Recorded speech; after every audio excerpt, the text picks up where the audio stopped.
Em Minas Gerais, no fim do século XIX, o progresso não chega como um clarim. Ele range. Ele chia. Ele aparece primeiro como oficina. Ferro aquecido, correia de couro, roda dentada, graxa escura sob a unha. E é nesse Brasil de engrenagens pequenas, de cidades que ainda cheiram a café e a madeira recém-cortada, que nasce Humberto Mauro, em 30 de abril de 1897. Não nasce em capital, não nasce em Avenida Larga, nasce em Volta Grande, na zona da Mata Mineira, um lugar onde o mundo se mede por distâncias de trem e por notícias que demoram a virar conversa. A infância dele acontece num tempo em que a imagem em movimento é quase um boato. O cinema, para a maioria, é coisa de feira, de sessão improvisada, de lona armada e projetor que falha. Mas o que marca Mauro, desde cedo, não é a tela, é a máquina. A lógica íntima do mecanismo, a ideia de que tudo pode ser desmontado e montado de novo, desde que se tenha paciência, ouvido e mão firme. O Brasil daquela virada de século é um país que aprende a conviver com a eletricidade como quem aprende um novo idioma, com medo de errar, com fascínio pelo brilho, com desconfiança do fio.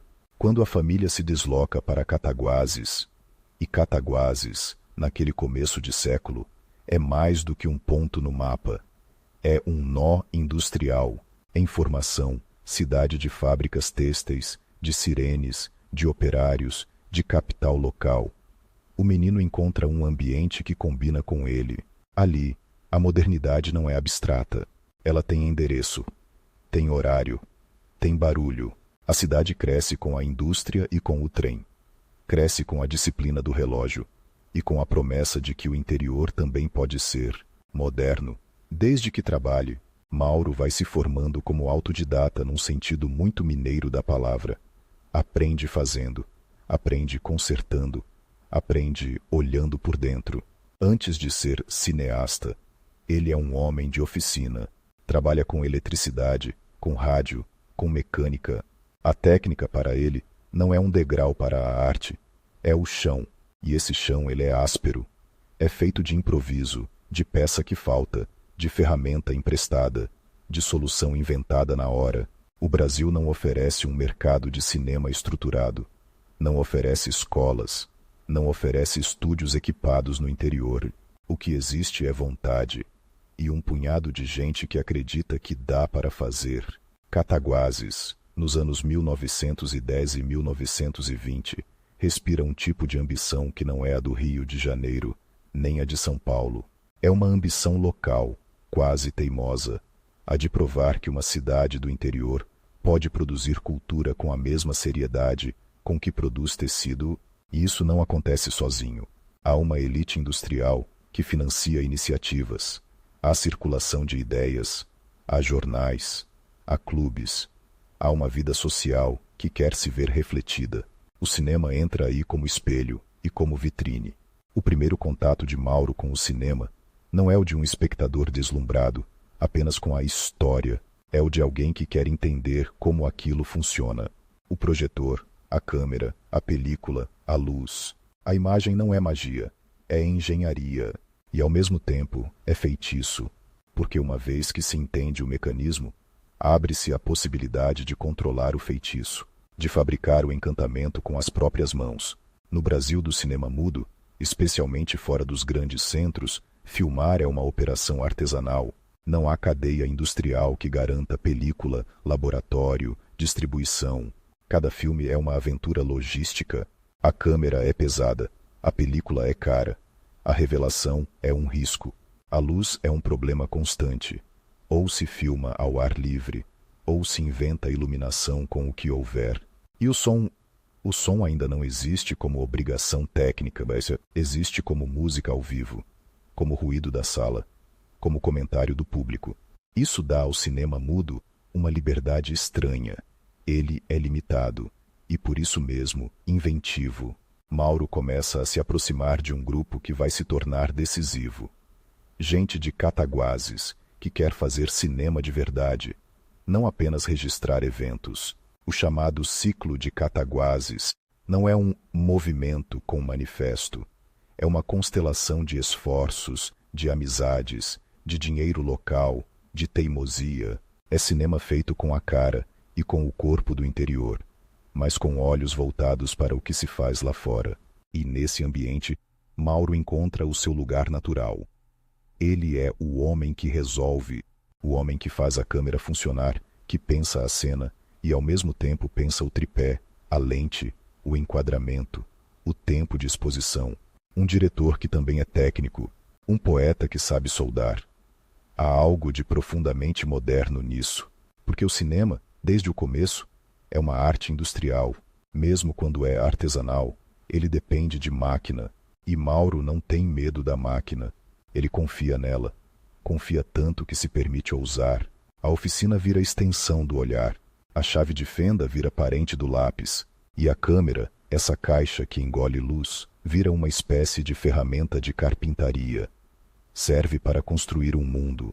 Os primeiros trabalhos dele surgem nesse caldo. Filmes que hoje carregam o peso de pioneirismo, mas que na época eram sobretudo tentativas de fazer o cinema caber na realidade brasileira. E caber, aqui, é literal. Caber no orçamento, caber na disponibilidade de atores, caber na rua, caber no tempo de luz do dia. O cinema de Cataguases precisa negociar com a vida cotidiana. Não existe estúdio isolado do mundo. Se passa um carro de boi, ele entra no plano. Se o sol muda, a cena muda junto. Se a cidade para olhar, isso vira parte do evento. Mauro aprende a dirigir pessoas que não são atores profissionais. Aprende a extrair naturalidade de quem nunca decorou falas, de quem não tem treinamento de palco. E isso vai moldar uma característica que mais tarde será reconhecida como assinatura. Um interesse pelo corpo real, pelo gesto cotidiano, pela textura do Brasil. Não é um cinema que tenta esconder a origem. Ao contrário, ele se alimenta dela. Ao mesmo tempo, há uma vontade de sofisticação. Cataguases não quer fazer cinema de roça. Quer fazer cinema moderno. Quer experimentar linguagem, montagem, movimento de câmera, composição. E Mauro, com sua cabeça técnica, entende que modernidade não é só tema, é forma, é como a câmera se move, é como a luz recorta um rosto, é como a montagem cria ritmo, é como um plano, conversa com o outro sem precisar de palavras. O ambiente cultural mineiro também pesa. Minas tem tradição de artesanato, de trabalho manual refinado, de paciência. Tem também uma relação particular com a paisagem. Montanhas que fecham o horizonte, ruas que sobem e descem, cidades que parecem feitas para serem vistas em perspectiva. Isso educa o olhar, e o cinema de Mauro, desde cedo, parece atento a essa geografia.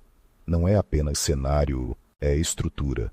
A paisagem organiza o movimento dos personagens, define o tempo da cena, impõe uma espécie de gravidade.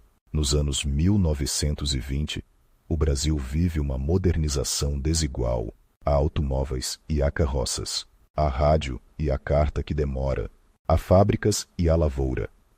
Há uma elite urbana que consome novidades e um país imenso que ainda vive em ritmos antigos. O cinema, nesse contexto, é ao mesmo tempo símbolo de modernidade e produto frágil. Ele depende de importação de equipamento, depende de laboratórios, depende de salas e, no interior, depende de coragem.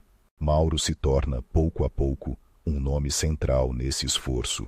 Não porque faça discursos, mas porque entrega filmes. E entregar filme, naquele tempo, é quase milagre. É vencer a precariedade. É lidar com película que pode velar, com câmera que pode travar, com revelação que pode dar errado. É filmar sem a certeza de que o material vai sobreviver. É montar com tesoura e cola, literalmente cortando e colando película. É aprender a contar história, com imagens que precisam ser claras o suficiente para o público acompanhar, mas ousadas o suficiente para não parecerem cópia barata do que vem de fora. O ciclo de Cataguases ganha corpo com produções que circulam, que chamam atenção, que criam uma pequena mitologia local. E Mauro, nesse processo, vai consolidando um método que não está escrito em manual, mas que se percebe no jeito de trabalhar. Aproveitar locações reais, usar a luz disponível e compor com o que a cidade oferece, e ao mesmo tempo buscar soluções técnicas para elevar o resultado. Se falta equipamento, ele inventa. Se falta dinheiro, ele simplifica sem empobrecer. Se falta laboratório perto, ele organiza o envio, negocia, espera. O cinema vira uma cadeia de favores e de persistência. Há também o contato com a fotografia, com a cultura visual da época, o retrato de estúdio, a pose, a formalidade. O cinema mudo herda muito disso, mas Mauro parece interessado em quebrar a rigidez quando pode.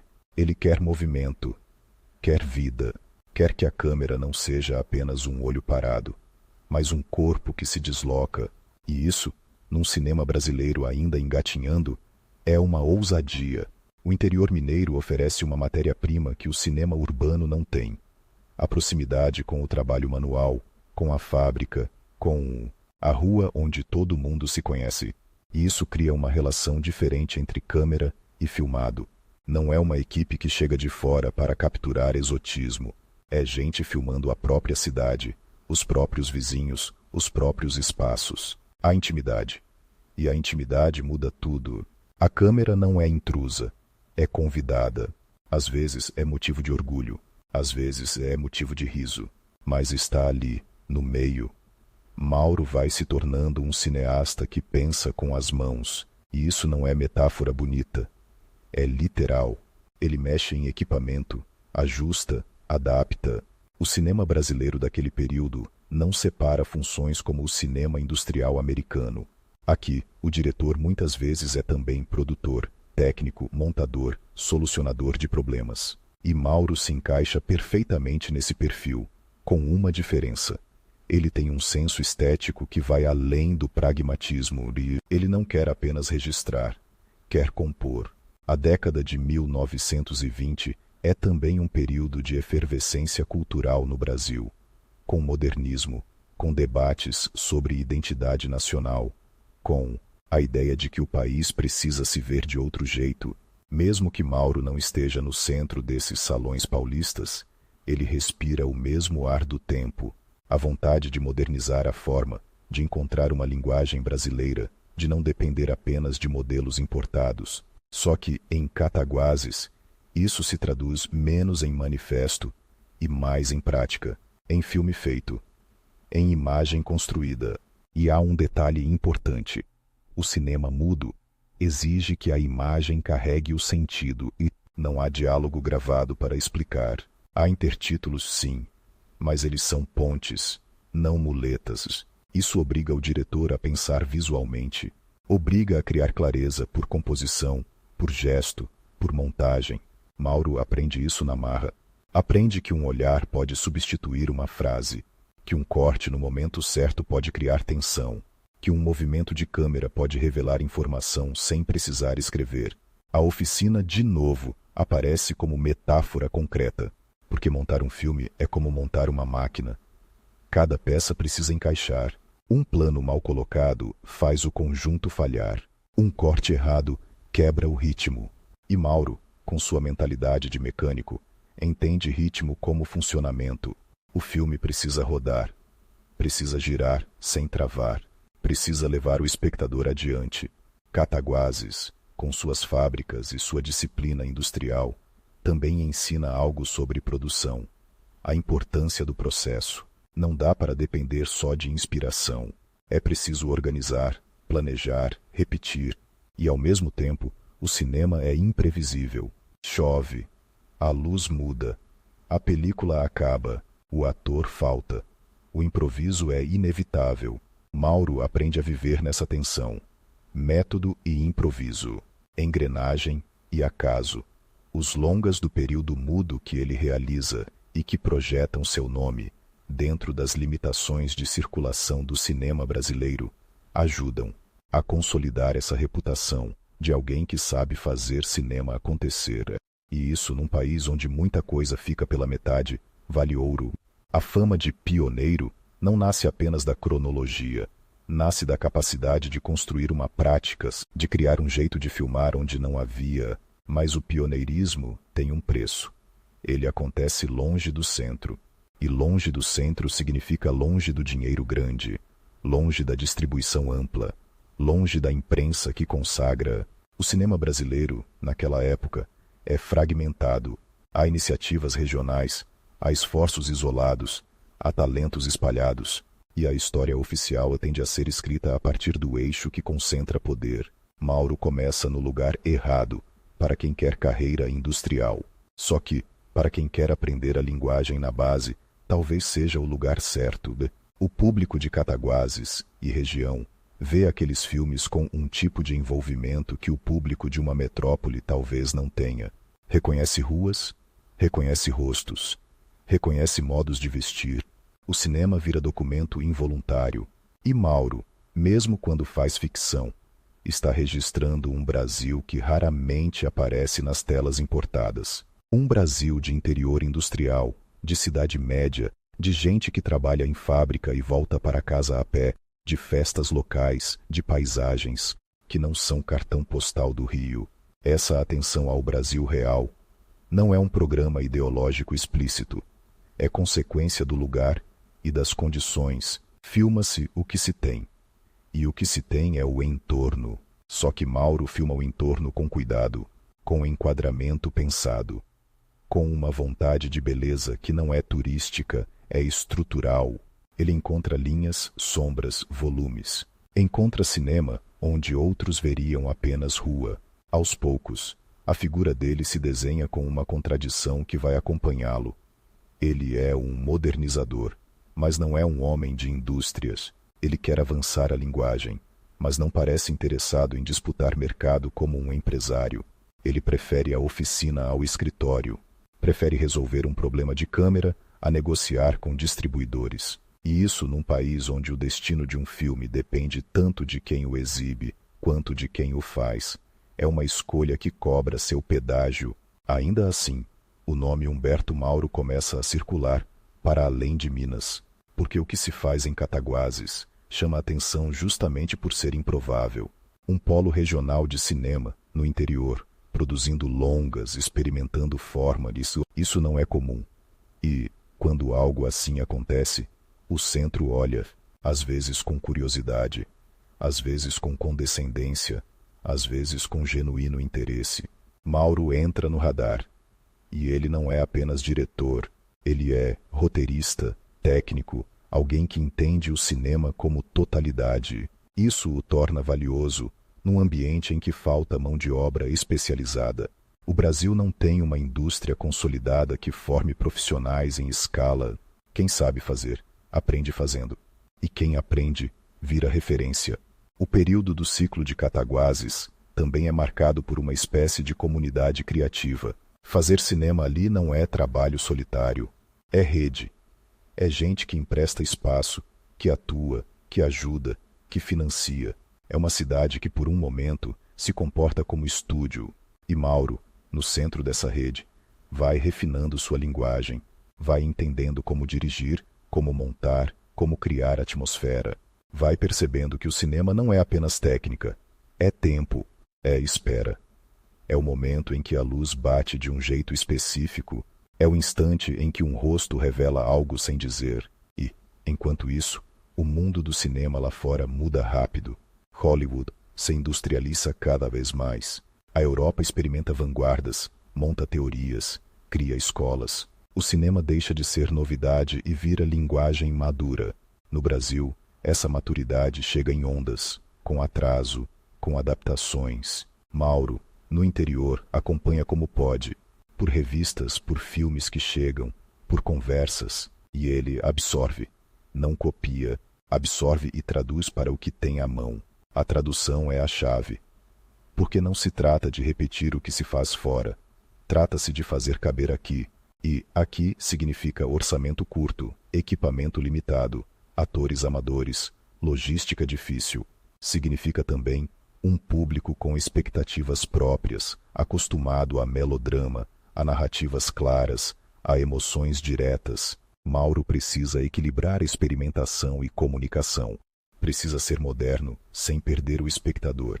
Precisa ousar sem quebrar o fio. Esse equilíbrio, aprendido em Cataguases, vai ser decisivo quando ele sair de Minas. Mas antes de sair, ele se torna, de fato, um artesão completo do cinema. Um homem que sabe que a câmera é uma máquina, mas também sabe que a máquina só vale se capturar vida. E vida, para ele, não é abstração. É o Brasil concreto. O trabalho, a paisagem, o corpo, o suor, a roupa, o jeito de andar. Há uma cena imaginável e não precisa estar registrada para ser verdadeira como a atmosfera.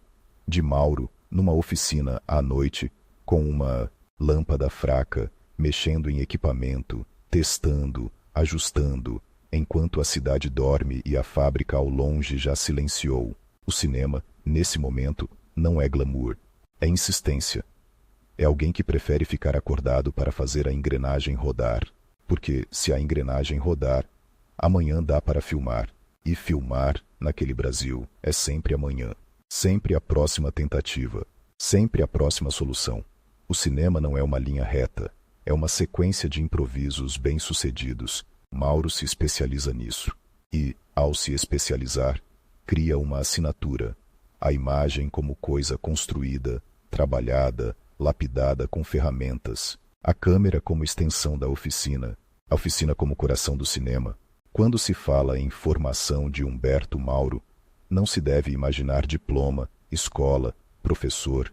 A formação dele é feita de cidade, de fábrica, de rádio, de eletricidade, de cinema mudo, de amigos e financiadores locais, de película que chega e película que falta. É feita de um Brasil que tenta se modernizar sem ter infraestrutura completa. E é feita, sobretudo, de um temperamento. O de alguém que não espera condições ideais. Alguém que filma com o que tem. Esse temperamento vai colocá-lo, inevitavelmente, diante de um dilema que ainda não se revela por inteiro, mas já se anuncia no horizonte. Até onde um cinema artesanal, regional, pode ir num país que começa a centralizar suas forças culturais e econômicas? Até onde a oficina de Cataguases pode competir com o eixo que concentra salas, imprensa, capital? Por enquanto, Mauro está no seu território. Por enquanto, ele manda na própria engrenagem. Por enquanto, a câmera responde à mão que a ajusta. E nesse, por enquanto, ele constrói o que poucos constroem. Uma linguagem, um jeito de olhar. Um cinema que nasce do interior, mas não é provinciano. Um cinema que nasce da técnica, mas não é frio. Um cinema que nasce da necessidade, mas encontra beleza.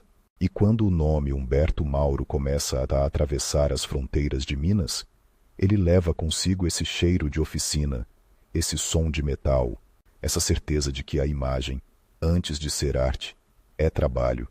Trabalho de precisão, trabalho de teimosia, trabalho de quem aprendeu, desde cedo, que o Brasil real não se filma com fórmulas prontas, se filma com mão suja de graxa e olho atento à luz. Quando o nome de Humberto Mauro começa a escapar do mapa de Minas, ele não escapa como um artista de salão, desses que chegam ao Rio, com cartão de visita e frase pronta. Ele escapa como escapam as coisas feitas à mão, com marcas de uso, com parafusos que não são de fábrica, com uma eficiência meio bruta, que impressiona justamente porque não deveria funcionar tão bem. Cataguases, com sua disciplina de sirene e tear, tinha dado a ele uma escola que o Brasil quase não oferecia. A escola do fazer. Só que o cinema, mesmo quando nasce de oficina, não vive de oficina. Vive de circulação. Vive de sala escura. Vive de bilheteria. E aí começa a fricção. No fim dos anos 1920, o país está num ponto estranho. A República Velha range, a política ferve, a economia sente o baque do mundo, e a modernidade chega em camadas. Um automóvel passa e levanta poeira na rua de terra. Um rádio toca na sala, e do lado de fora ainda se conversa como se conversa há décadas. O cinema, nesse Brasil, é ao mesmo tempo febre e precariedade. As salas exibem, em massa, filmes estrangeiros, O público se acostuma com um padrão de acabamento, com estrelas, com narrativas que parecem deslizar sem esforço, e o cinema brasileiro, quando aparece, aparece como exceção. Como teimosia, como tentativa. Mauro já tinha aprendido a fazer a tentativa parecer inevitável. A câmera, para ele, não era um objeto sagrado. Era ferramenta, e ferramenta se adapta. Só que, à medida que o cinema vai se profissionalizando no eixo Rio-São Paulo, a ferramenta começa a exigir um ecossistema, laboratório, mais perto, película em fluxo constante, equipe com funções mais definidas, dinheiro que não dependa apenas do entusiasmo de uma cidade, o que em Cataguases era rede de vizinhos e industriais locais. No Rio vira outra coisa, vira mercado, vira disputa por espaço, vira gente que fala em lançamento, praça, programação, contrato, palavras que não cheiram a graxa, cheiram a escritório, e é aí que a contradição dele fica mais nítida. Mauro quer modernizar a forma, quer empurrar a linguagem para frente, quer que a câmera se mova, que a montagem respire, que o Brasil apareça com textura própria, mas ele não tem vocação para o jogo de empurra do comércio. Não é o tipo que se alimenta de reunião. Ele se alimenta de solução, de ajuste fino, de luz batendo certo, de uma engrenagem que, depois de muito insistir, finalmente gira sem trepidar. O cinema mudo brasileiro, naquele momento, ainda permite uma espécie de liberdade paradoxal. Não há som sincronizado para aprisionar a câmera num canto. Não há microfone escondido para limitar o movimento. Não há estúdio hermético como regra. Filma-se muito em locação, com o que se tem. E Mauro, que já vinha de um cinema colado na rua, entende isso como vantagem. Ele sabe que a rua dá coisas que o estúdio não dá. Vento mexendo roupa, poeira levantando, gente passando ao fundo, uma luz que muda e obriga o plano a se reinventar. Só que o mesmo mundo que dá essa liberdade começa a anunciar, com insistência, uma palavra que muda tudo. Som. O som não chega como detalhe técnico, ele chega como terremoto. Porque não é apenas agora os filmes falam, é agora a cadeia inteira muda. Muda o equipamento, muda o modo de filmar, muda o modo de atuar, muda o modo de exibir, muda o gosto do público, muda o que os exibidores aceitam programar. E, num país que já tinha dificuldade para sustentar o cinema mudo, a transição para o sonoro vira uma espécie de prova de resistência. Quem não se adapta, desaparece. Quem se adapta, paga caro. Antes do som se impor de vez, Mauro ainda vive um momento de consolidação como cineasta de ficção. Ele já não é apenas o homem que resolve de Cataguases. Ele é um diretor com assinatura. E assinatura, no cinema, não é só tema, é gesto.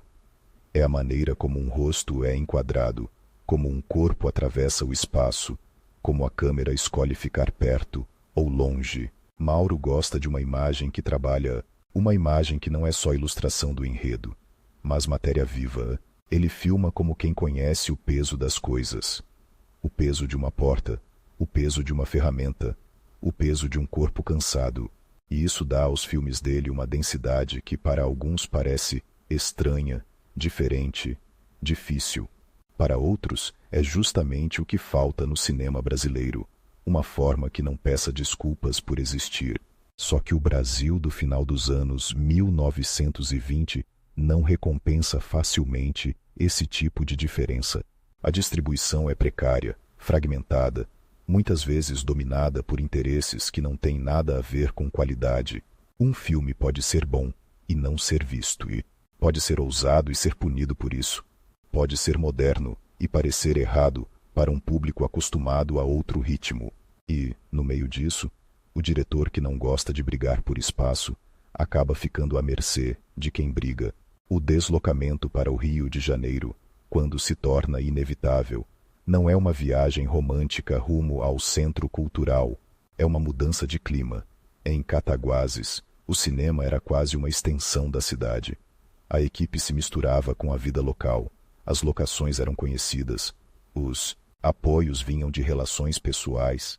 No Rio, o cinema é mais exposto, mais competitivo, mais barulhento. A cidade tem outra escala. Tem imprensa mais voraz. Tem salas mais numerosas. Tem uma vida cultural que se alimenta de novidade e, ao mesmo tempo, é cruel com quem não se encaixa. E Mauro chega com um tipo de capital que não se mede em dinheiro. Experiência prática. Ele sabe filmar, sabe montar, sabe improvisar, sabe fazer muito com pouco. Isso, num ambiente em que o pouco é regra, deveria ser vantagem absoluta. Mas o Rio também exige outra habilidade, a de se inserir em estruturas mais rígidas, de negociar com produtores, de aceitar prazos e padrões, de lidar com a centralização. A oficina, que antes era o coração do processo, agora precisa caber dentro de um relógio que não é dele. Há também um choque de imaginário. O cinema que se faz no eixo tende a olhar para si mesmo como vitrine de modernidade nacional. Quer mostrar cidade, quer mostrar elegância, quer mostrar um Brasil que conversa com o mundo. Mauro, vindo do interior industrial mineiro, tem outra relação com modernidade.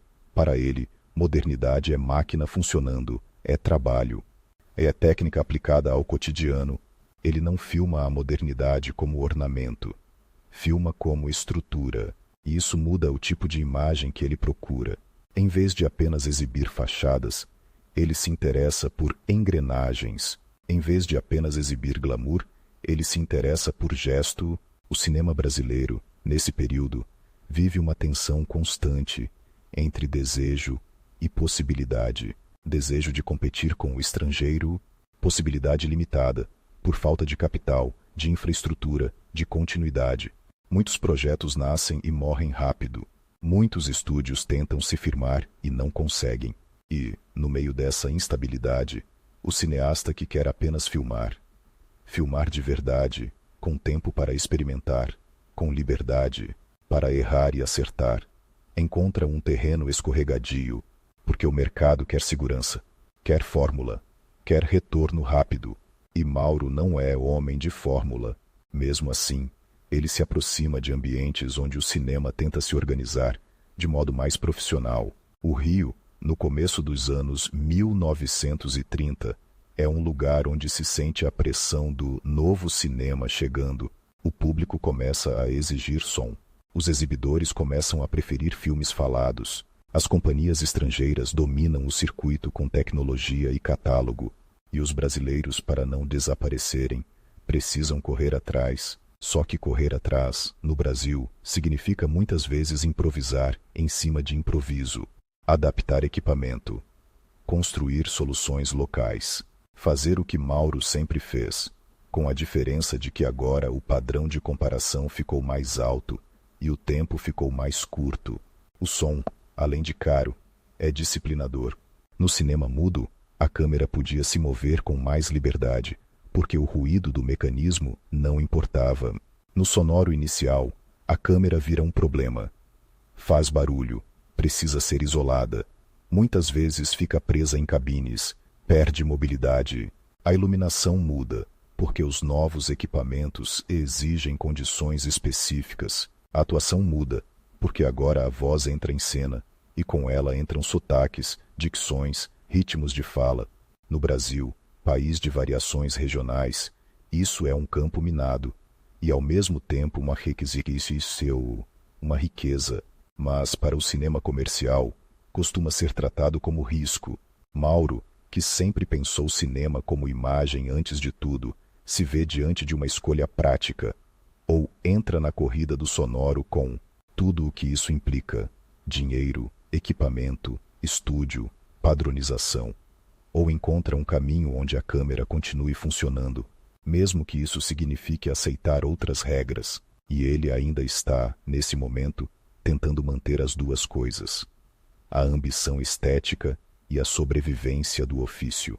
Há uma espécie de melancolia técnica nesse período, porque o cinema artesanal regional, que tinha sido possível justamente por ser mudo e por aceitar a precariedade como condição, começa a perder espaço.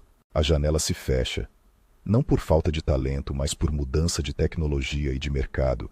O que antes era Dá para fazer com engenho e vontade. Vira sem equipamento e sem capital. Não dá. E isso não é uma opinião.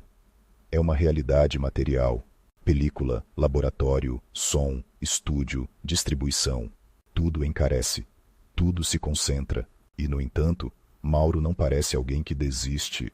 Ele parece alguém que recalibra, como quem pega uma máquina antiga e adapta para uma função nova. Ele carrega consigo o método de Cataguases. Olhar para o que existe, medir as limitações, inventar uma solução. Só que agora, a solução não é apenas técnica, é também institucional, porque o cinema brasileiro, para continuar existindo, começa a se aproximar mais do Estado, de projetos educativos, de iniciativas, que não dependem diretamente da bilheteria. E isso, para um cineasta avesso ao jogo industrial, pode soar como prisão, mas também pode soar como oportunidade. Câmera ligada, película garantida, continuidade de trabalho.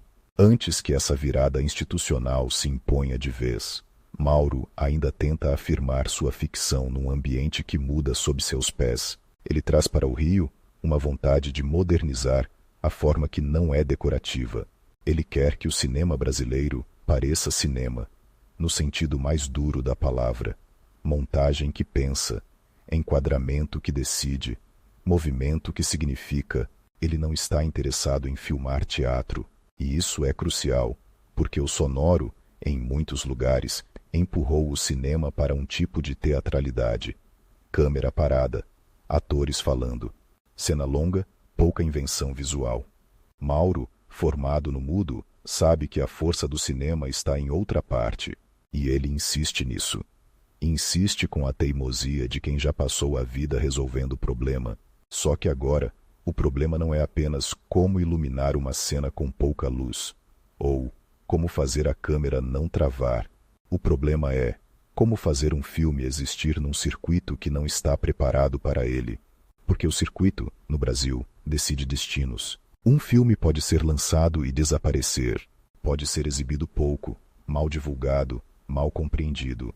Pode ser engolido pela avalanche estrangeira. E, quando isso acontece, não é só o filme que some.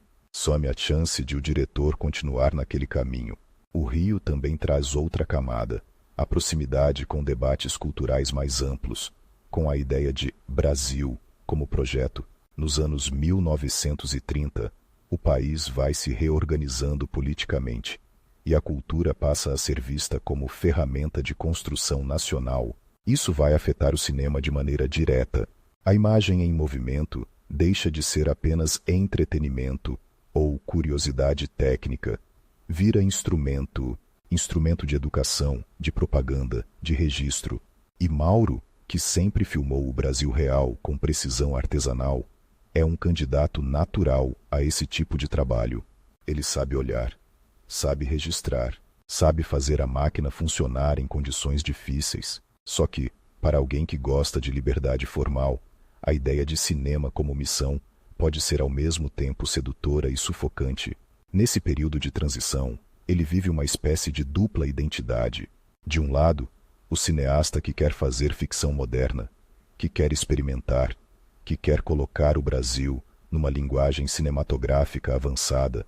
De outro, o técnico e diretor capaz de produzir com regularidade, de atender demandas, de entregar filmes. O mercado comercial valoriza a primeira identidade quando dá lucro. O Estado valoriza a segunda quando dá resultado. E Mauro, que não é homem de briga, tende a ir para onde a câmera continua rodando. Mas ainda há, no começo dos anos 1930, um último fôlego de ambição ficcional, um fôlego que carrega toda a experiência do mudo e toda a ansiedade do sonoro chegando. É como se ele soubesse, mesmo sem dizer, que o tempo do cinema artesanal está acabando e que, se for para deixar uma marca, ela precisa ser deixada agora. E essa marca não pode ser tímida, não pode ser apenas mais um filme. Precisa ser um filme que empurre a forma, que use o que o mudo ensinou e o que o novo tempo exige. O ambiente de produção, nesse momento, é um campo de improvisos sofisticados. A equipe precisa lidar com equipamentos que nem sempre são os ideais. precisa lidar com limitações de estúdio, precisa lidar com a pressão de parecer moderno num país que ainda está montando sua infraestrutura cinematográfica. E Mauro, com sua cabeça de oficina, entende que modernidade não é comprar máquina nova, é saber usar a máquina que se tem para produzir efeito novo, é fazer a câmera dizer algo que ela ainda não disse. Há também uma dimensão humana nessa passagem do interior para o centro. Em Cataguases, Mauro era parte de uma comunidade que o conhecia, que confiava nele, que via nele um orgulho local. No Rio, ele é mais um profissional tentando se firmar. O reconhecimento precisa ser conquistado de novo, agora diante de gente que não viu o esforço anterior, que não sabe quantas noites foram gastas ajustando equipamento, quantas latas de película foram economizadas, quantas cenas foram resolvidas na raça.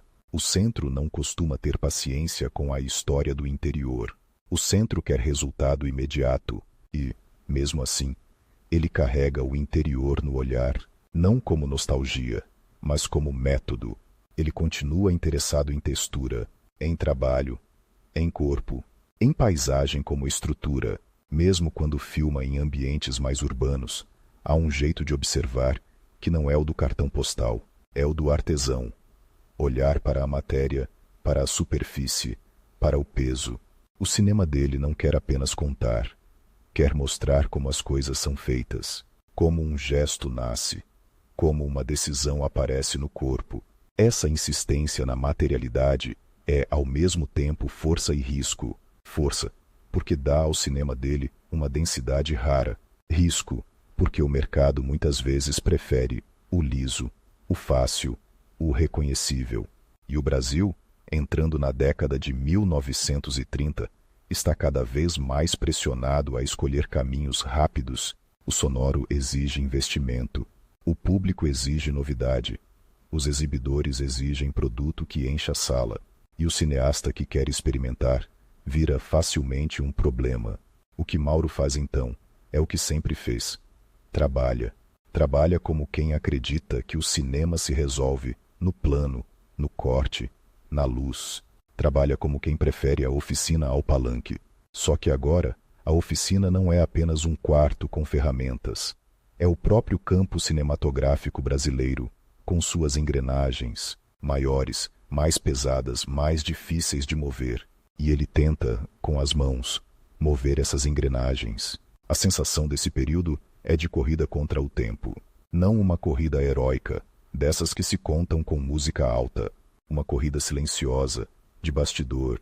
A película chega, precisa ser usada. O equipamento precisa ser adaptado. A equipe precisa ser montada. O filme precisa ser finalizado antes que o padrão mude de novo. Porque o padrão está mudando o tempo todo. E, quando o padrão muda, o que era aceitável ontem vira velho hoje. No meio dessa instabilidade, Mauro vai se aproximando cada vez mais do Rio, como lugar de trabalho, não como lugar de consagração. Ele não parece perseguir a fama, parece perseguir a continuidade, a possibilidade de filmar de novo. E filmar de novo, no Brasil, é sempre uma vitória prática. É conseguir película, é conseguir equipe, é conseguir laboratório, é conseguir que alguém exiba, é conseguir que o filme não morra na prateleira. E é curioso, quanto mais o cinema brasileiro se aproxima de uma lógica industrial, mais Mauro parece carregar consigo um espírito pré-industrial, no melhor sentido. O espírito do artesão que conhece cada etapa do processo, que não delega por vaidade, mas por necessidade, e que, quando delega, ainda assim entende o que está sendo feito. Ele sabe o que é uma lente, sabe o que é uma emulsão, sabe o que é um corte, sabe o que é um erro de continuidade, sabe o que é uma luz estourada, e esse conhecimento dá a ele uma autonomia rara. Só que a autonomia, num sistema que se centraliza, pode ser vista como inconveniência. O cinema do eixo quer padronizar, quer repetir o que funciona, quer reduzir risco. Mauro, por temperamento e formação, é o homem do risco calculado, do experimento que nasce de uma solução técnica, do plano que se move, porque ele sabe como fazê-lo se mover.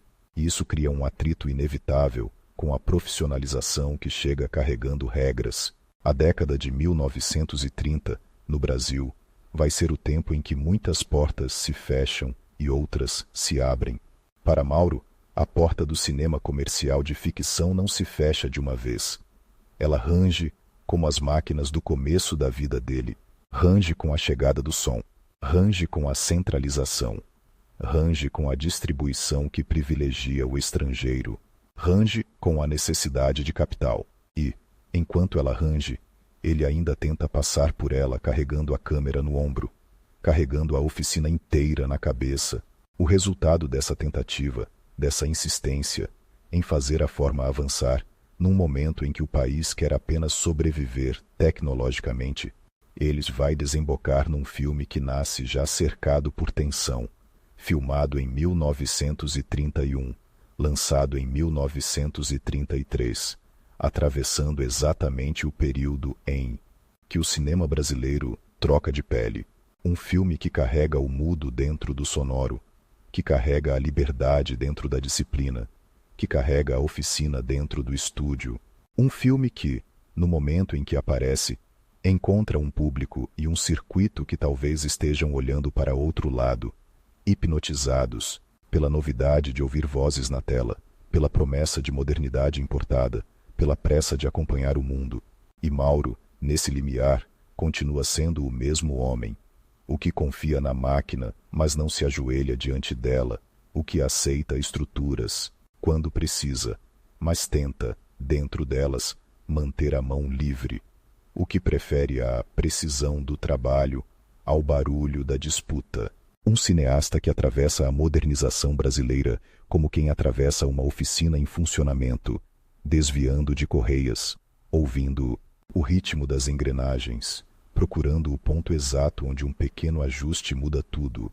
Ganga Bruta nasce desse ponto exato em que o cinema brasileiro está com um pé no chão de terra e outro num piso recém-encerado, escorregadio, cheio de reflexos. O país inteiro parece assim. No começo dos anos 1930, a política muda de marcha, o rádio entra nas casas como um novo tipo de autoridade. O automóvel já não é raridade absoluta, e a cidade, sobretudo o Rio, aprende a se ver como vitrine. Só que o cinema, esse bicho caro, ainda é um animal de sobrevivência. E a sobrevivência, quase sempre, é inimiga da ousadia. Humberto Mauro chega a esse filme com a cabeça cheia de oficina e o olho cheio de mundo. Ele traz do mudo uma certeza. A imagem não é enfeite, é pensamento. A câmera não é testemunha, é ferramenta. E ferramenta, quando bem usada, corta mais fundo do que discurso. Só que agora o ambiente pede outra coisa. Pede filme falado. Pede sincronismo. Pede estúdio. Pede um tipo de acabamento que o público, acostumado ao produto estrangeiro, já toma como natural. E o Brasil, que mal tinha consolidado uma rotina de produção muda, precisa de repente comprar um novo idioma inteiro. Ganga Bruta é filmado em 1931, mas só chega ao público em 1933. 2 anos, nesse período, são uma eternidade. 2 anos são a diferença entre ser atual e ser atrasado. Entre parecer moderno e parecer um resto isso, e o filme carrega essa cicatriz de tempo. Ele é concebido num momento e lançado em outro, como se tivesse atravessado uma tempestade dentro de uma lata de película. O projeto nasce no Rio, no ambiente da Cinédia, companhia que tenta organizar o cinema brasileiro com cara de indústria, com estúdio, com estrelas, com uma promessa de continuidade. A Cinédia é, ao mesmo tempo, sonho e tentativa. Sonho de competir, tentativa de não desaparecer. E Mauro, que vinha de um cinema feito com a cidade inteira como cenário e com a improvisação como método, entra ali como quem entra numa fábrica. Há regras, há hierarquia, há prazos, há um modo de fazer que não depende apenas do talento do diretor, mas de uma engrenagem maior. Só que ele não deixa de ser ele, e isso é o que torna Ganga Bruta tão estranho para o seu tempo. e tão fascinante depois, porque Mauro não se contenta em fazer um filme sonoro. Ele tenta fazer cinema. Cinema com nervo, com corte, com movimento, com uma sensualidade de imagem que não pede licença. A história, em linhas gerais, parece até caber num melodrama. Marcos, interpretado por Durval Bellini, casa-se e, na noite de núpcias, mata a esposa ao descobrir que ela não era virgem. O gesto é brutal, definitivo, e o filme não o trata como um simples acidente de roteiro. Ele coloca esse ato como uma pedra no caminho do personagem e do espectador. Depois Marcos tenta recomeçar, vai para uma cidade industrial, envolve-se com Sônia, vivida por Déa Selva, e entra num triângulo de desejo, honra, violência e modernidade. Há um rival, a atenção, há o corpo como campo de batalha. Mas o que Mauro faz com isso não é apenas narrar, ele esculpe. O Brasil que aparece em Ganga Bruta não é o Brasil de cartão postal. É um Brasil de máquinas de ferro, de vapor, de engrenagens. Um Brasil em que a modernidade não é só fachada. É ruído, é risco, é trabalho. A cidade industrial do filme, com suas estruturas metálicas, seus espaços de produção, suas linhas duras, não é cenário neutro. Ela é personagem. Ela pressiona. Ela molda. Ela dá ao drama humano uma moldura que parece dizer: aqui, o corpo é mais uma peça na máquina. E Mauro filma essa máquina com prazer de mecânico. A câmera encontra trilhos, escadas, passarelas, rodas, correias. Ela se aproxima do metal, como se quisesse sentir a temperatura. Há planos que parecem feitos por alguém que entende o fascínio do movimento repetido, do mecanismo que gira, e ao girar, hipnotiza. Não é por acaso. O cinema, no fundo, também é isso. Uma máquina que gira para produzir ilusão. Mauro, que sempre tratou a câmera como ferramenta, parece aqui brincar com a ideia de que o próprio mundo moderno é cinematográfico. Tudo se move, tudo vibra, tudo pede enquadramento. Só que o filme não é uma celebração ingênua da modernidade. Ele é, ao mesmo tempo, atração e ameaça. A máquina é bela, mas é indiferente. O metal brilha, mas corta. A fábrica organiza, mas também engole. E no meio disso, o drama de Marcos, esse homem que carrega um crime íntimo, um gesto de posse e punição, ganha uma dimensão quase social. A violência privada encontra um mundo que também é violento, só que de outro jeito, com outras justificativas. A estética de Ganga Bruta é um choque para quem esperava do cinema brasileiro um caminho mais comportado. Mauro usa montagem com energia, com cortes que aceleram, com elipses que não explicam tudo, com uma atenção ao ritmo que vem do mudo. Ele não quer filmar teatro. Ele não quer deixar a câmera parada só porque agora existe som. E isso, no começo dos anos 1930, é quase uma heresia prática, porque o som, naquele estágio, é um tirano técnico.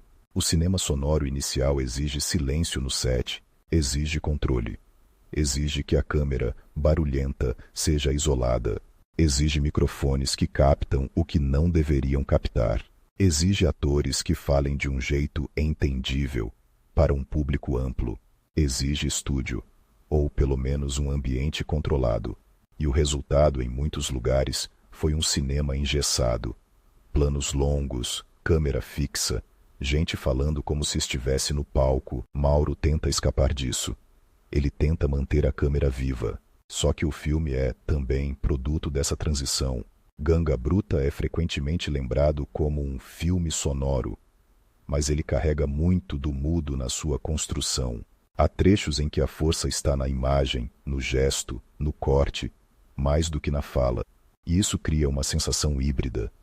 Não é o sonoro pleno e confortável que o público começava a desejar, mas também não é o mudo puro, que já estava sendo empurrado para o passado. É um filme entre mundos. E filmes entre mundos costumam ser maltratados pelo seu próprio tempo.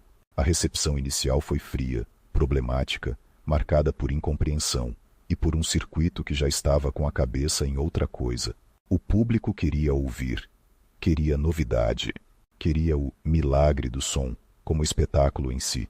E Ganga Bruta oferece som, sim, mas não oferece o som como truque principal. Ele oferece imagem como força principal. Ele oferece um drama que não é exatamente moralizante, nem exatamente reconfortante. Ele oferece um protagonista que não é fácil de amar.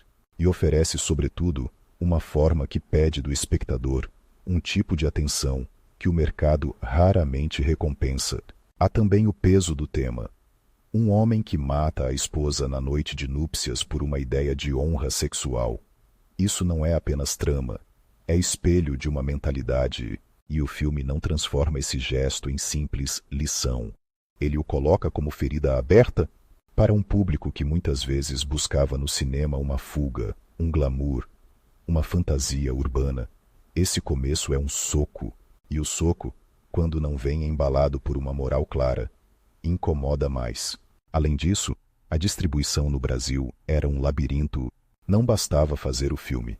Era preciso colocá-lo nas salas, disputar horários, enfrentar a preferência dos exibidores por produtos estrangeiros, lidar com a falta de uma rede nacional sólida para o cinema brasileiro.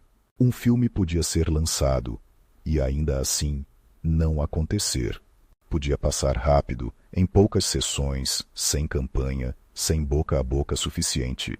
E quando isso ocorre, a obra fica com uma espécie de carimbo injusto. Fracasso. Como se o fracasso fosse sempre estético, né? Quando muitas vezes é logístico. Ganga Bruta sofre com isso. E sofre também com o timing. Filmado em 1931, ele atravessa um período em que o padrão do sonoro se consolida rapidamente. O que era aceitável num ano pode parecer tecnicamente defasado 2 anos depois. O público, que aprende depressa a exigir clareza de som, pode estranhar qualquer irregularidade, e o Brasil, com suas limitações técnicas, não tinha como competir de igual para igual com Hollywood nesse quesito. A comparação era cruel, e a crueldade no mercado não tem piedade. Para Mauro, isso é mais do que um revés. É um sinal. Um sinal de que o caminho da ficção comercial, naquele formato, naquele momento, está se estreitando. Porque não é apenas fazer um bom filme. É fazer um bom filme dentro de um sistema que está mudando e que exige capital, infraestrutura, padronização. Exige uma máquina maior do que a da oficina. E Mauro é homem de oficina. Ele entende máquina, mas não se encanta com a máquina pelo tamanho. Ele se encanta pelo funcionamento e, quando o funcionamento depende menos dele e mais de um mercado instável, de exibidores, de modas, de tecnologia importada, a autonomia dele diminui. A assinatura dele fica em risco, não porque ele não saiba filmar, mas porque o campo ao redor começa a decidir mais do que a câmera. Mesmo assim, Ganga Bruta é, em cada plano, uma espécie de declaração silenciosa. Mauro filma corpos com uma atenção que não é pudica. Há desejo no filme. Há suor. Há pele. Há uma tensão física que não se resolve em frases bonitas. E isso, para o cinema brasileiro da época, é ousado. O corpo, ali, não é apenas veículo de romance. É território de conflito. A relação entre Marcos e Sônia tem uma eletricidade que parece dialogar com o próprio ambiente industrial. Tudo vibra, tudo ameaça explodir. E a montagem, essa montagem que Mauro domina como quem domina uma ferramenta, cria momentos de pura energia visual. Sequências em que a ação se fragmenta, se acelera, se torna quase abstrata, como se o filme quisesse dizer: o mundo moderno não é linear, não é calmo, não é narrado com tranquilidade. Ele é choque, ele é corte, ele é ritmo. Só que o Brasil de 1933, quando o filme finalmente chega, está cada vez mais orientado para um cinema que se organiza em torno de estúdios, de gêneros mais claros, de produtos mais facilmente vendáveis. A Cinédia, por exemplo, vai se firmar muito com musicais e comédias, com filmes que exploram o som como espetáculo, com canções, com estrelas, com um tipo de alegria fabricada que conversa bem com o público.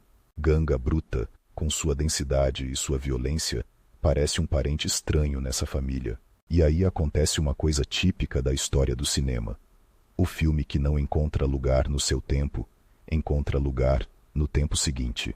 Mas, para isso, ele precisa sobreviver, precisa não desaparecer completamente, precisa ser lembrado por alguém, guardado por alguém, citado por alguém. E, no caso de Mauro, há um elemento que ajuda e atrapalha ao mesmo tempo. Ele não é um homem de autopromoção. Ele não constrói mito em torno de si. Ele trabalha. Ele segue. Ele vai para onde a câmera pode continuar rodando. A transição para o sonoro, no Brasil, não é apenas uma mudança estética, é uma mudança de poder. Quem tem acesso a equipamento, a estúdio, a laboratório, a capital, ganha vantagem. Quem não tem, fica para trás. E o cinema regional, artesanal, que tinha florescido em lugares como Cataguases, perde espaço não porque perdeu talento, mas porque perdeu viabilidade. O som exige concentração, exige investimento, exige uma cadeia industrial que o país ainda estava montando.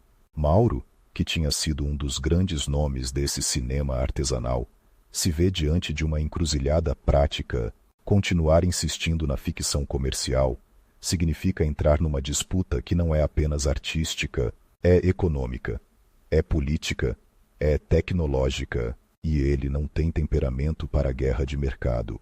Ele tem temperamento para resolver problema de set, para inventar solução, para fazer a imagem acontecer.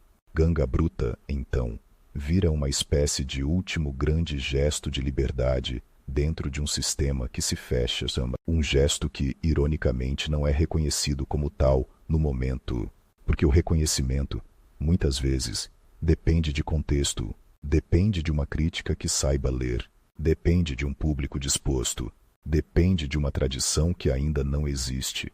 E o cinema brasileiro, naquele começo de década, ainda está tentando criar a própria tradição, enquanto corre atrás do presente erodicício. O filme fica como objeto estranho, meio deslocado, meio incompreendido. E Mauro segue, e aqui está uma das ironias mais duras. O cineasta que faz um filme tão moderno, tão cheio de energia formal, acaba encontrando continuidade, não no circuito comercial, mas em outro lugar, um lugar onde a câmera tem função pública, onde o filme não precisa disputar bilheteria do mesmo jeito, onde a produção pode ser constante, ainda que sob regras rígidas, um lugar onde a oficina volta a existir. Só que agora dentro de uma instituição, porque o Brasil dos anos 1930 caminha para uma centralização cultural, a ideia de educação nacional, de construção de identidade, de uso de meios de comunicação como ferramenta de Estado, ganha força. O cinema entra nesse pacote. E, para um homem como Mauro, que sabe filmar o Brasil real, paisagem, trabalho, corpo, técnica, isso é, ao mesmo tempo, convite e armadilha. Convite. A película, a equipamento, a continuidade. Armadilha. A pauta, a missão, a limites. Mas antes de essa nova fase se consolidar, Ganga Bruta fica como prova de que Mauro não era apenas um pioneiro por ter feito cedo, ele era pioneiro por ter visto longe, por ter entendido que o cinema brasileiro não precisava apenas existir, precisava ter forma, precisava ter linguagem, precisava ter coragem de ser áspero quando o país era áspero, de ser industrial quando o país se industrializava, de ser sensual quando o país escondia o corpo atrás de moralismos convenientes. E é por isso que a reavaliação posterior do filme é tão contundente, quando, décadas depois, críticos e cineastas olham para trás e procuram no passado brasileiro sinais de modernidade cinematográfica, sinais de montagem inventiva, de câmera inquieta, de um olhar que não imita servilmente o estrangeiro. Ganga Bruta aparece como um achado, como um fóssil vivo, como uma peça que estava ali o tempo todo, mas que ninguém tinha parado para medir direito. O que parecia defeito vira virtude, o que parecia estranho vira avançado, o que parecia fora de lugar vira à frente do seu tempo. E, de repente, o filme que foi ignorado no lançamento passa a ser tratado como marco estético, Não porque alguém decidiu ser generoso com o passado, mas porque o futuro, finalmente, aprendeu a enxergar o que Mauro estava fazendo. Um cinema que não se contenta em contar história. Um cinema que fabrica sensação, ritmo, matéria. E, no centro disso tudo, permanece a imagem da oficina. Mauro, mesmo dentro de um estúdio, filma como quem tem graxa nas mãos. Ele entende o mundo por peças, por encaixes, por atritos. E Ganga Bruta é um filme de atritos. Atrito entre tradição e modernidade, entre moral e desejo, entre o mudo que ensinou liberdade e o sonoro que impôs disciplina, entre o Brasil que quer parecer civilizado e o Brasil que, por baixo do verniz, ainda resolve muita coisa na base da violência. Quando o filme termina, não fica uma sensação de conforto. Fica uma sensação de máquina ainda girando, de engrenagem que não parou, e talvez seja isso que tenha assustado em 1933. O público queria novidade, sim, mas queria uma novidade domesticada, cantada, sorridente, com final que fechasse a conta. Mauro entrega outra coisa.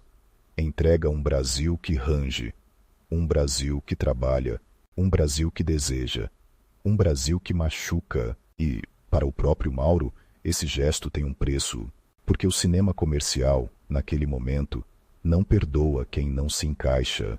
A janela do artesanal já estava se fechando. A janela do sonoro industrial estava se abrindo com regras novas, e ele, que tinha atravessado o mudo como um inventor prático, percebe que para continuar filmando com regularidade, talvez precise aceitar um outro tipo de engrenagem, maior, mais rígida, institucional, não por rendição estética pura e simples, mas por uma necessidade quase física, manter a câmera funcionando, manter o filme existindo, manter o olhar em movimento. Ganga Bruta fica então como um ponto de inflexão, um filme que, no momento em que nasce, parece não encontrar seu lugar, mas que, ao sobreviver, vira provas, a prova de que Humberto Mauro não era apenas um nome do começo, era um cineasta com uma assinatura que resistia até quando o mundo ao redor mudava de idioma, e, quando o idioma muda, quem não tem oficina interna, quem não sabe desmontar e remontar a própria máquina, costuma quebrar. Mauro não quebra, ele se reposiciona, e o reposicionamento dele, a partir daí, vai redefinir a imagem pública do seu trabalho por décadas. Menos o diretor de ficções para o circuito comercial, mais o homem que filma o Brasil para uma missão maior, educativa, documental, institucional. Só que por trás dessa mudança continua o mesmo impulso: fazer a imagem funcionar, fazer a engrenagem girar, e de vez em quando, no meio da disciplina, deixar escapar um plano que lembra que, um dia, ele fez um filme chamado Ganga Bruta, e que esse filme, ignorado quando nasceu, guardava dentro de si um futuro inteiro. O Rio de Janeiro da segunda metade dos anos 1930 tem um cheiro particular, mistura de maresia com gasolina, de bonde rangendo no trilho e papel recém-impresso nos gabinetes. A cidade é capital e vitrine, mas também é corredor. Gente entrando e saindo de ministérios, repartições, redações, estúdios, emissoras de rádio. O país vai se organizando como quem aperta parafusos, num motor que ainda vibra demais. E, nesse motor, o cinema deixa de ser apenas diversão de sala escura para virar ferramenta. Ferramenta de Estado, ferramenta de escola, ferramenta de formação. Para Humberto Mauro, isso não chega como uma teoria, chega como trabalho. O homem que vinha de Cataguases, do improviso com método, do set montado com o que havia à mão, encontra no Rio uma oficina maior, com paredes de instituição e carimbo oficial. O Instituto Nacional de Cinema Educativo, o INCE, nasce em 1936, no mesmo clima em que o Brasil se acostuma a ouvir a própria voz, pelo rádio, e a ver a própria imagem em campanhas, desfiles, cerimônias. O INCI é pensado para produzir filmes educativos e documentais, para circular em escolas, cineclubes, sessões especiais, para levar conhecimento e civismo em rolos de película. E, à frente, uma figura que parece saída de outro capítulo da modernidade brasileira.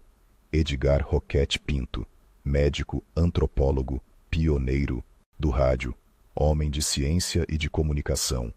Alguém que acredita, com uma fé quase técnica, que o Brasil pode ser explicado, ensinado, organizado. Mauro entra nesse mundo e fica por décadas. É aí que a biografia dele ganha uma curva estranha, quase contraintuitiva.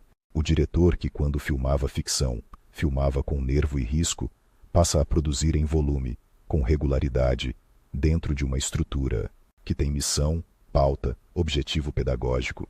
Não é o glamour do circuito comercial, não é a disputa por bilheteria. É outra lógica, a lógica do filme como serviço. E, no entanto, para um homem que sempre tratou a câmera como ferramenta, há algo de familiar nisso. A oficina muda de endereço, mas continua sendo oficina. Só que agora, em vez de um grupo de amigos e colaboradores locais, há uma equipe institucional, um calendário, uma demanda constante, por temas: saúde pública, geografia, história, agricultura, indústria, higiene, cultura popular, técnicas de trabalho. O Brasil inteiro vira assunto. O Brasil inteiro vira matéria-prima. O INC funciona como uma fábrica de curtas e médias metragens. E fábrica, para Mauro, não é necessariamente inimiga. Inimigo é ficar parado. Inimigo é não filmar. A película, quando existe, lhe chama. A câmera, quando está ali, pede uso. E o INC oferece o que o mercado raramente oferecia a um cineasta brasileiro daquele período: continuidade. Continuidade tem um preço. Sempre tem, porque o cinema educativo não é um território neutro. Ele carrega a ideia de correto, de útil, de exemplar. Carrega uma expectativa de clareza, de didatismo, de mensagem. E, no Brasil do Estado Novo, a partir de 1937, essa expectativa se mistura com um projeto de nação centralizada, com símbolos, com disciplina, com uma pedagogia que não é só escolar, é política. O cinema, nesse contexto, pode ser janela e pode ser molduras. Pode mostrar o país e pode enquadrá-lo. Mauro, que não era homem de palanque, aprende a navegar nisso como quem navega em rio cheio de pedras, sem fazer alarde, ajustando o leme, escolhendo onde dá para passar. Ele não vira um propagandista no sentido teatral do termo. Ele vira um artesão dentro de uma instituição, e o artesão encontra brechas de luz, de textura, de tempo. Porque mesmo quando o filme tem tema educativo, a câmera de Mauro continua sendo a câmera de Mauro. Ela gosta de chão, gosta de mão trabalhando, gosta de ferramenta em uso, gosta de engrenagem girando, gosta de paisagem não como fundo, mas como corpo do país, e isso é decisivo. O Brasil que ele filma no INC não é apenas o Brasil explicado, é o Brasil visto de perto, com atenção ao material, ao gesto, ao ritmo do trabalho. Há uma diferença enorme entre filmar uma aula e filmar um mundo. Mauro filma um mundo. O cotidiano do INC tem algo de oficina mesmo.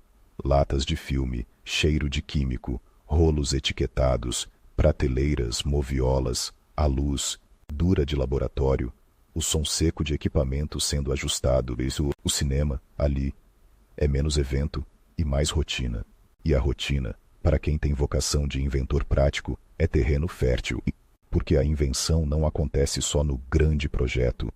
Acontece no dia a dia, na solução de um problema de iluminação, na escolha de uma lente, no jeito de posicionar a câmera para que um gesto simples, uma mão peneirando, um martelo batendo, uma roda d'água girando, ganhe uma espécie de dignidade visual. Mauro supervisiona, dirige, forma gente.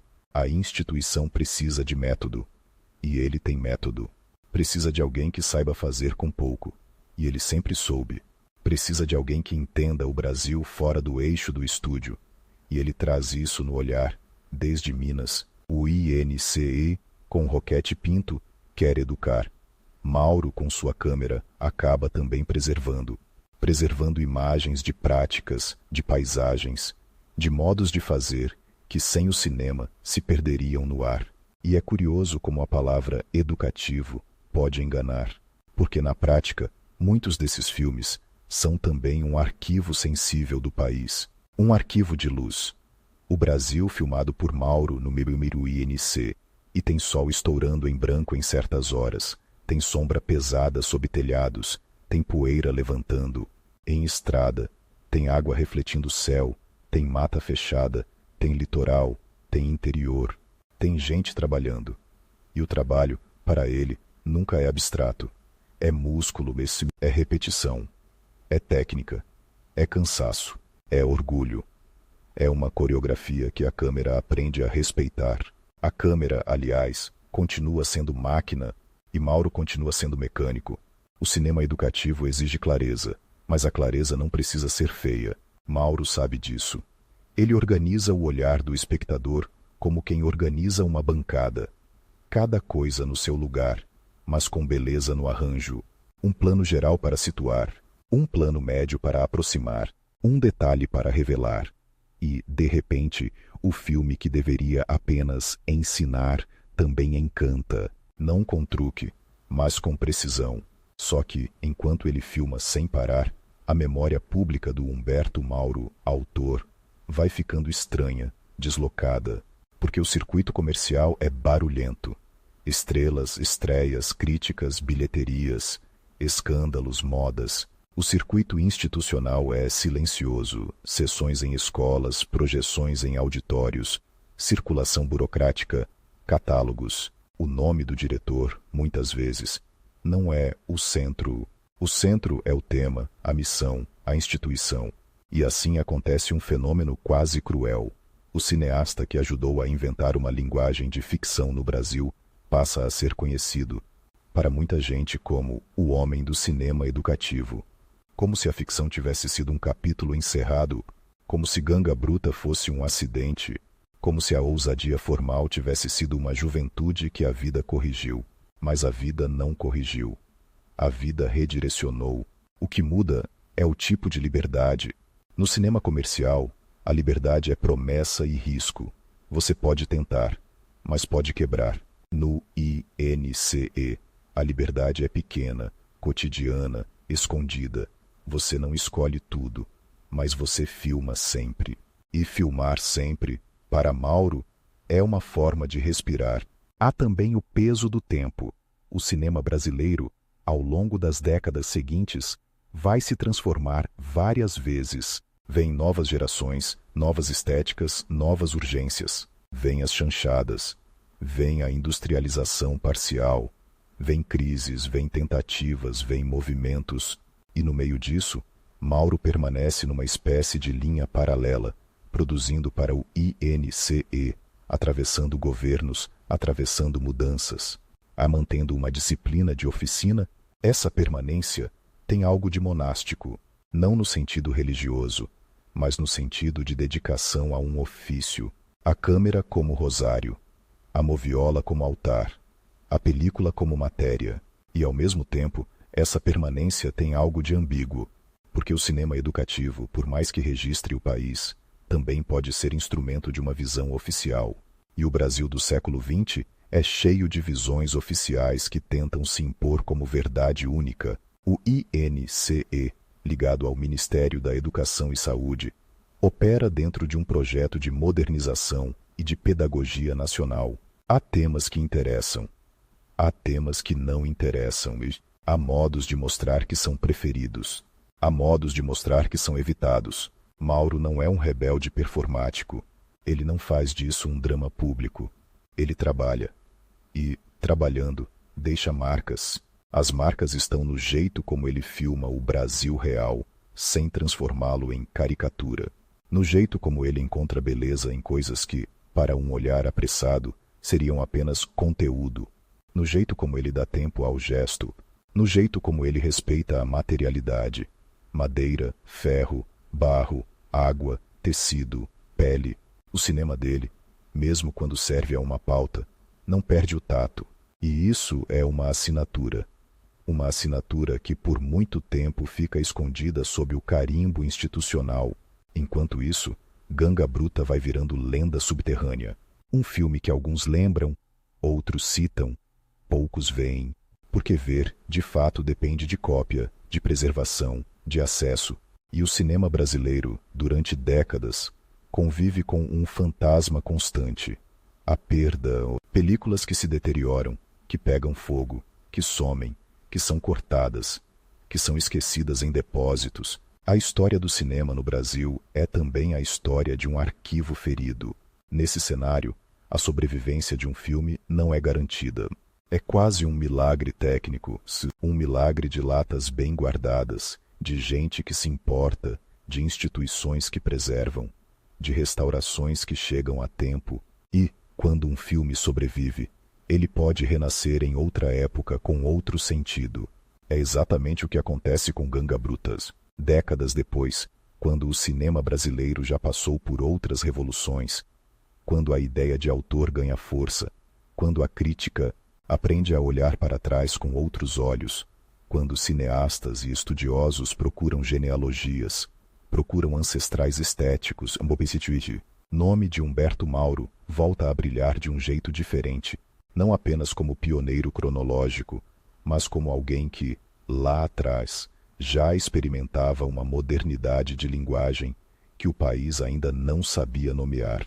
E aí o filme que foi recebido com frieza vira objeto de fascínio, não por nostalgia, por choque, porque visto de longe, Ganga Bruta parece conversar com coisas que só se tornariam comuns muito depois.